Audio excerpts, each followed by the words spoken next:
Perfect Saurashtra સાહિત્ય દૈનિક રાજકોટથી પ્રસિદ્ધ હતું નીડર અને તટસ્થ અખબાર એનો કાર્યક્રમ હતો. ચોથા વર્ષમાં મંગળ પ્રવેશના કાર્યક્રમે હેમુ ગઢવી હોલની અંદર અમે બધા વડીલો બા દાદાઓ સાથે અહીં અમારી બસ લઈને પહોંચી ગયા હેમુ ગઢવી હોલ ઓડિટોરિયમની અંદર.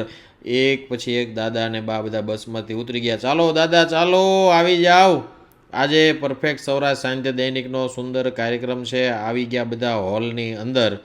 અમારે પરફેક્ટ સૌરાષ્ટ્ર પરિવારે સાહિત્ય દૈનિક પરિવારે ખૂબ અમારું સ્વાગત કર્યું, આવકાર્યા અને અમે તો ચાલો આવી ગયા હોલની અંદર ગોઠવાઈ ગયા અને આવતાની સાથે જ અમારા બાએ શોલેના ડાયલોગ ચાલુ કરી દીધા.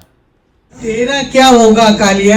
वाह भाई वाह, जोरदार तालियां दी जाए। 50 कोस तक गब्बर सिंह रात को सोता है बच्चा कहता है गब्बर सिंह आएगा सो जाओ। कितने आदमी थे? પછી અમારા બાએ ભજન ઉપાડી લીધું. હવે મોતીરા નહીં રે મરે, આ તો જગે પાના પાણી, આશા જુટી રે બંધાણી.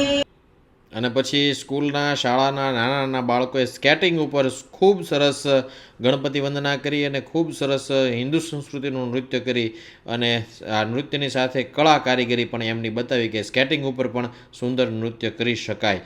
એવી અદ્ભુત કારીગરી સાથે અમારા પરફેક્ટ સૌરાષ્ટ્ર સાહિત્ય દૈનિકના તંત્રી સાથે સૌ કોઈ એના અધિકારીઓ પદાધિકારીઓ સાથે વડીલો સાથે કેક કટિંગ કરવામાં. ચોથા વર્ષમાં મંગલ પ્રવેશ છે ત્યારે અમારા દરેક વડીલોને શાલ ઓઢાડી તેમજ એક ભેટ અર્પણ કરી બધા વડીલોને સન્માનિત કરવામાં આવ્યા.